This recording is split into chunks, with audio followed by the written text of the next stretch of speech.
बिस्मिल्लाहिर्रहमानिर्रहीम। अस्सलाम वालेकुम नादरीन, आप यूट्यूब चैनल देख रहे हैं।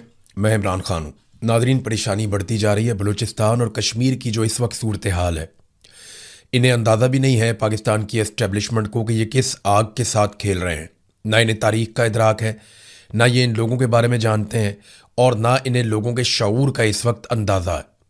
लोग किसी और तरह निकल गए हैं, वो कुछ और सोच रहे हैं, जबकि ये बहुत पीछे रह गए, 40 साल 50 साल पीछे।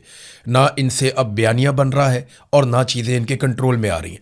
एक बहुत बड़ा फेलियर इनके सामने आकर खड़ा है और ये किसी और पर मलबा भी नहीं डाल सकते। यानी मलबा किस पे डालेंगे?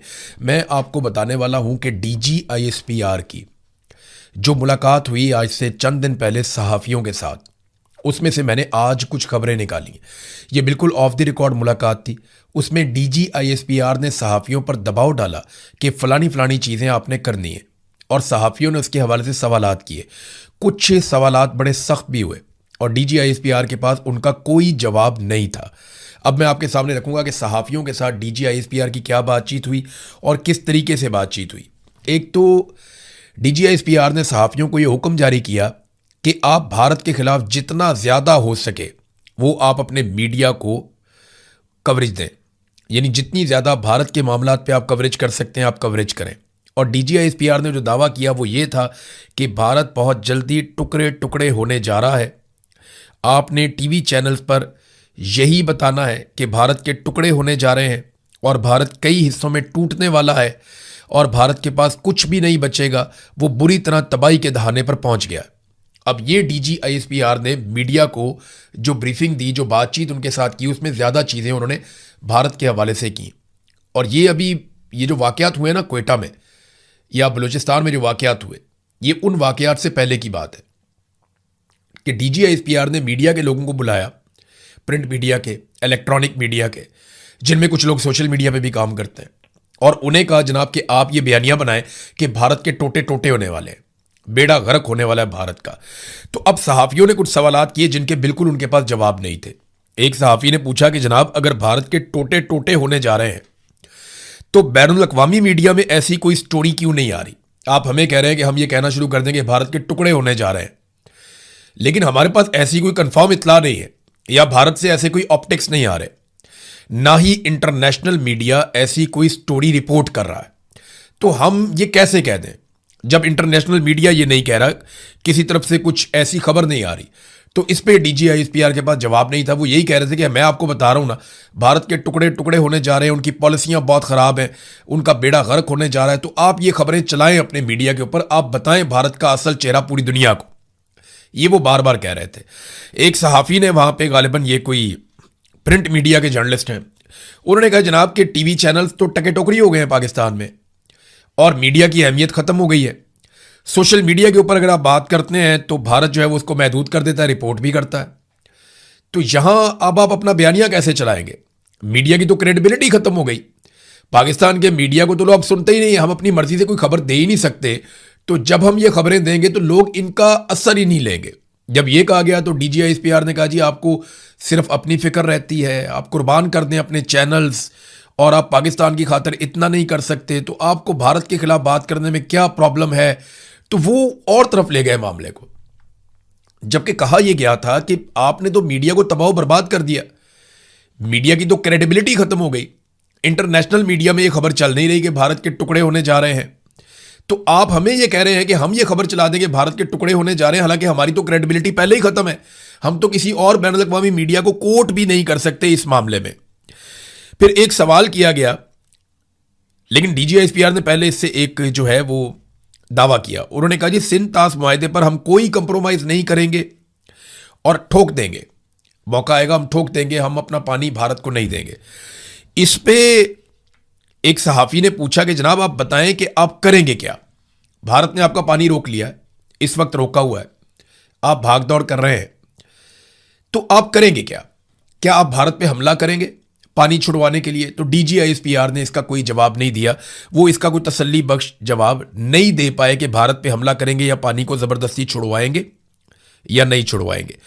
फिर एक और सवाल किया गया कि जनाब आप ये कहते हैं कि भारत टुकड़ों में तकसीम होने जा रहा है, अगर एक मुल्क टुकड़ों में तकसीम होने जा रहा है, वो टूट रहा है, तो फिर आप उसके साथ इस वक्त जो ट्रैक टू डिप्लोमेसी है वो क्यों कर रहे हैं, ये मैं आपको बता देता हूं कि पाकिस्तान इस वक्त भारत के साथ डिप्लोमेसी कर रहा है। ट्रैक टू डिप्लोमेसी के राउंड्स भी हो चुके हैं 2-3, और ये भारतीय मीडिया में रिपोर्ट भी हो रहा है, पाकिस्तानी मीडिया में भी, और मुख्तलिफ जगहों पे इंटरनेशनली ये रिपोर्ट हो रहा है। और पाकिस्तान ने इसकी कहीं पे कोई तरदीद नहीं की। किसी जगह पे पाकिस्तान की सरकार से जब सवाल किया गया, बैनुल अक़वामी मीडिया ने किया कि जनाब ट्रैक टू डिप्लोमेसी चल रही है, तो पाकिस्तान ने उसकी तरदीद नहीं की। जो खबरें बैनुल अक़वामी मीडिया में आई उनमें भी पाकिस्तान की हुकूमत ने इस बात की तरदीद नहीं की कि बैकडोर चैनल से पाकिस्तान के भारत के साथ इस वक्त राब्ते जारी हैं और डिप्लोमेसी की जा रही है कि पानी हमारा छोड़ दें। मैं इसके हक में होना चाहिए राब्ता, पानी अपना छुड़वाना चाहिए। लेकिन अगर एक मुल्क के टुकड़े होने जा रहे हैं और बहुत जल्दी वो मुल्क टूटने जा रहा है, तो ऐसे मुल्क जिसके टुकड़े होने जा रहे हैं उससे फिर आपको राब्ता करने का फायदा क्या? आप उसके साथ ट्रैक टू डिप्लोमेसी क्यों करते हैं? तो DGISPR के पास इस सवाल का भी कोई जवाब नहीं था। फिर एक और सवाल पूछा गया, जनाब अगर तो भारत के टुकड़े होने जा रहे हैं तो वो दुनिया भर के ममालिक के साथ इतने बड़े बड़े मुआहदे कर रहा है, जापान के साथ, अमेरिका के साथ और यूरोप के साथ। अभी यूरोपीय यूनियन के पास गया, वहां पे बहुत बड़ा मुआहदा करके आया, जर्मनी के साथ उन्होंने किया। तो भारत दुनिया भर के साथ बड़े बड़े मुआहदे कर रहा है और बैनुल अक़वामी तमाम कॉन्फ्रेंसिस के अंदर वो शामिल हो रहा है। आप कह रहे हैं उसके टुकड़े होने जा रहे हैं, तो उन ममालिक को नहीं पता इसके बारे में? इसका भी DGISPR कोई तसल्ली बख्श जवाब नहीं दे पाए, लेकिन वो बज़िद थे कि बस आप भारत के ऊपर चढ़ाई कर दें सारे मिलकर, और पाकिस्तानी मीडिया जो है वो भारत के खिलाफ खबरें चलाए जिनका सर पांव भी नहीं है। इसी तरह मीडिया की क्रेडिबिलिटी खत्म हो जाती है। आपने भारत के मीडिया को देखा, वो कैसी कैसी खबरें चला देता। उन्होंने तो कराची फतह कर लिया था, वो तो पता नहीं क्या कुछ कर गए थे जंग के दिनों में, तो उनकी क्रेडिबिलिटी कितनी फारे हुई। भारत के अंदर उनका मीडिया मजाक बनकर रह गया। उनके अपने सोशल मीडिया पे लोगों ने जोक्स बना दिए, मीम्स बना दिए। पाकिस्तान के अंदर भी कोई ऐसे नमूने थे, लेकिन शुक्र है वो कम थे, भारत में तो बहुत ज्यादा थे। तो फिर एक और सवाल किया गया, क्योंकि यहां पे ना DGISPR ने कहा जो कुछ कश्मीर में हो रहा है, ये मैं आज़ाद कश्मीर की बात कर रहा हूं, मकबूजा कश्मीर की नहीं कर रहा। DGISPR ने कहा कि जो कुछ कश्मीर में हो रहा है और जो कुछ बलूचिस्तान में हो रहा है, इसके पीछे भी भारत है और हमें यह पता है। तो इस पे सहाफ़ियों ने यह सवाल किया कि अगर ये भारत करवा रहा है तो फिर आपने जॉइंट अवामी एक्शन कमेटी के लोगों से मुआहदे क्यों किए?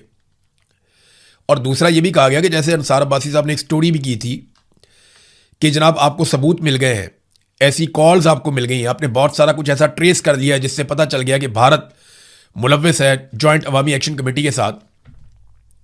तो फिर वो सारा कुछ कहां है? आपने अभी तक क्या किया? वो कॉल्स किधर हैं जो आपने पकड़ी है? क्योंकि बयानिया तो वहां चल रहा है। आज भी आजाद कश्मीर के लोग इकट्ठे होकर हजारों की तादाद में सड़कों पे बैठे हुए धरने देकर, और ये वाहिद इलाका है हमारे पूरे पाकिस्तान में जिसकी खुराक बंद की हुई है। दुनिया में बहुत कम एरियाज ऐसे हैं, गजा एक ऐसा इलाका है जिसकी खुराक बंद है और वहां पे खुराक और मेडिसिन नहीं जाने देते गजा में।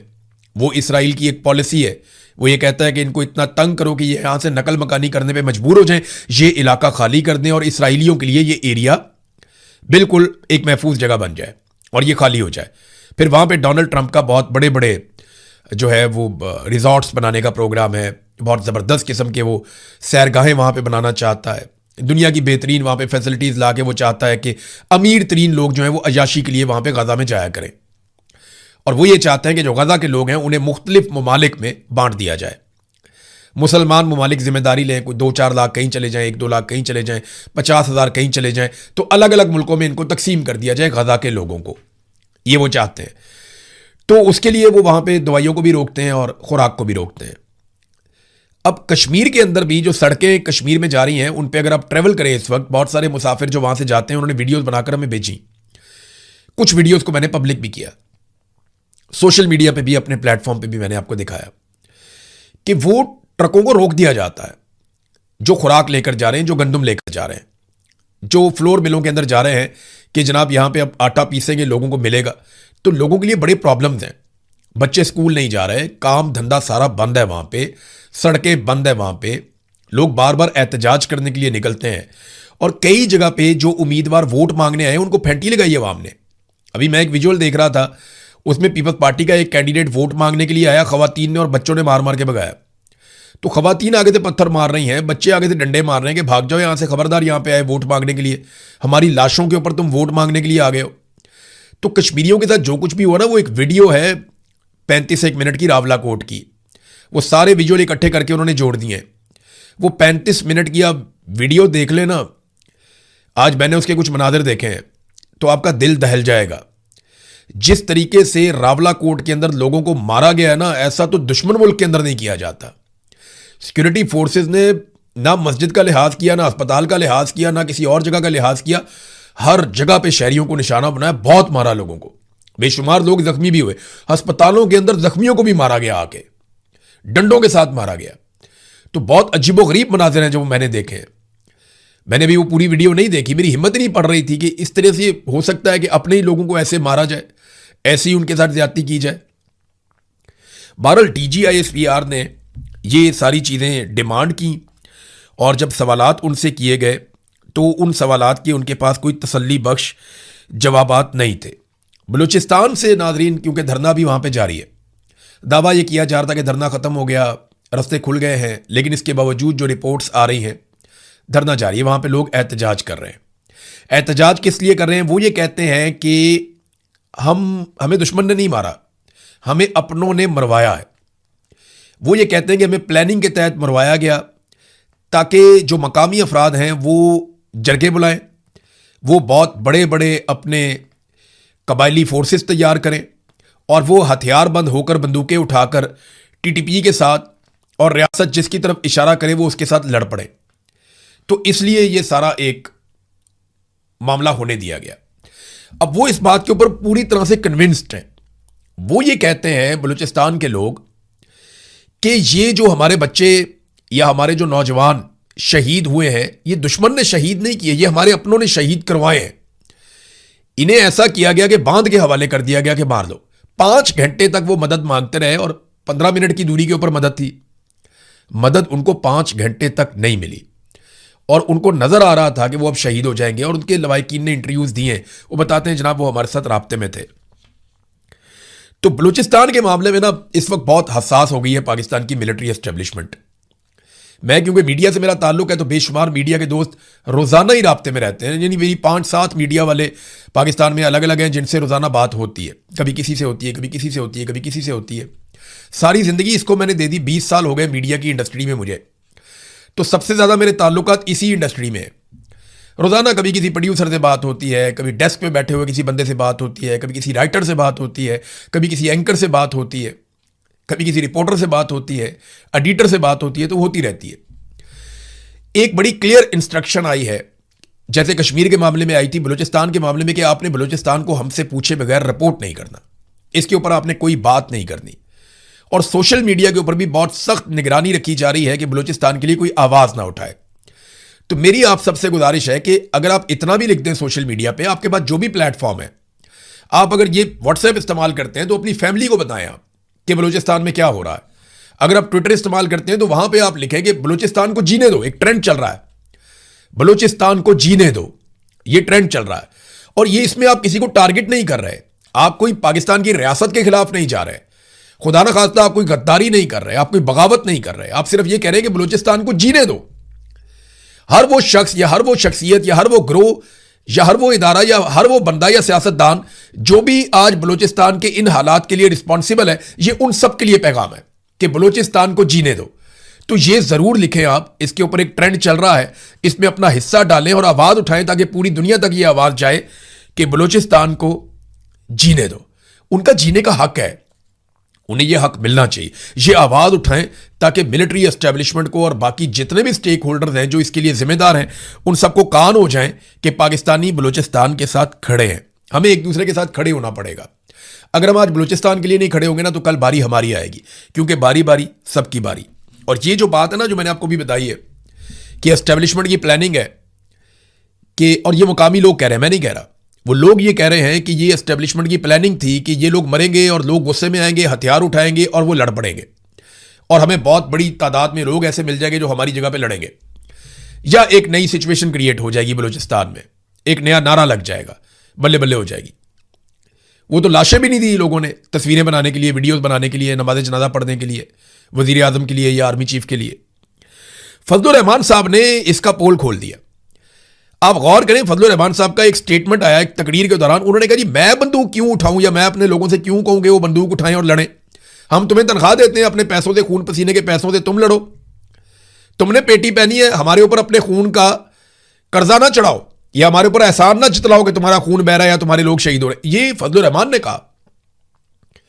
इसका मतलब है कि फजलुर रहमान साहब से भी यह डिमांड की गई कि लोगों को तैयार करें ज़हनी तौर पे ताकि वो हथियार उठाएं और हमारे लिए काम करें या हमारे लिए लड़ें, जैसा माजी में किया गया। मुझे अच्छी तरह याद है कि टीटीपी के साथ खैबर पख्तूनख्वा में लोगों को अमन फोर्सेस बनाकर लड़वाया गया।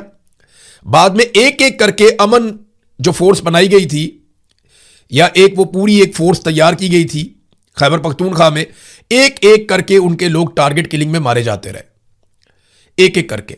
मुझे अच्छी तरह याद है जितने बड़े लोग थे जो पेश हुआ करते थे एक अमन फोर्स के अंदर, जो जाकर लड़ते थे टीटीपी के साथ, तालिबान के साथ, रियासत की तरफ से जाकर लड़ते थे।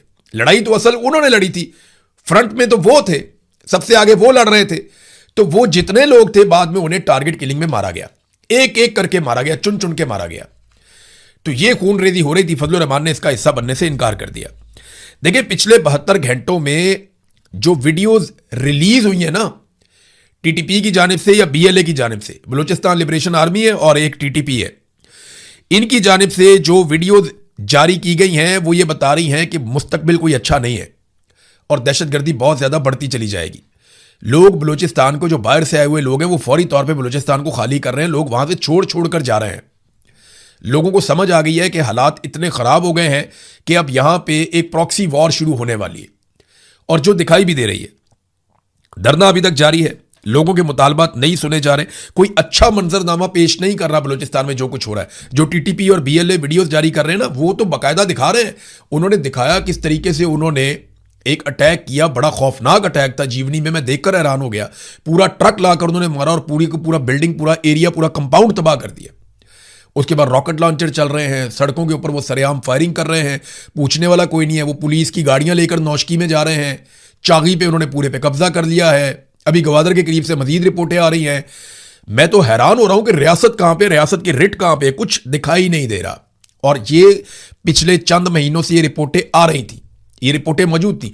जब पाकिस्तान की इंटेलिजेंस एजेंसियां पाकिस्तान तहरीक इंसाफ को और इमरान खान को तोड़ने में मसरूफ थी, उस वक्त ये रिपोर्टें आ रही थी कि दहशतगर्द तंजीमों का आपस में इत्तेहाद हो रहा है।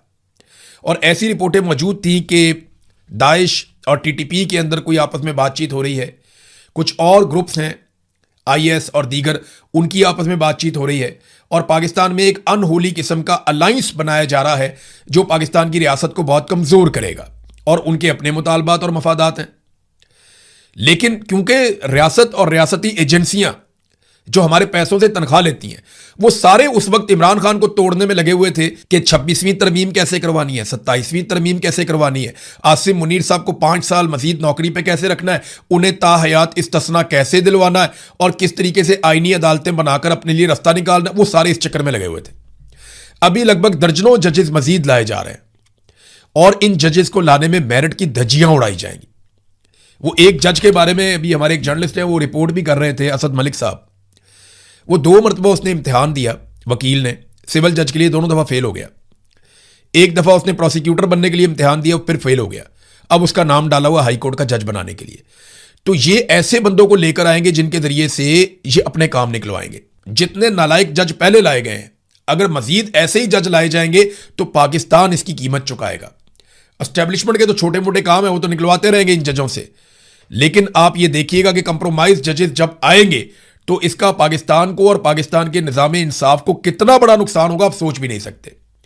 अब नादरीन आ जाए एक और चीज़ जो अलीमा खान साहिबा के बारे में है, उस पर हम ज़रूर बात करेंगे। अलीमा खानम ने निकलने का फैसला किया, एक नई तहरीक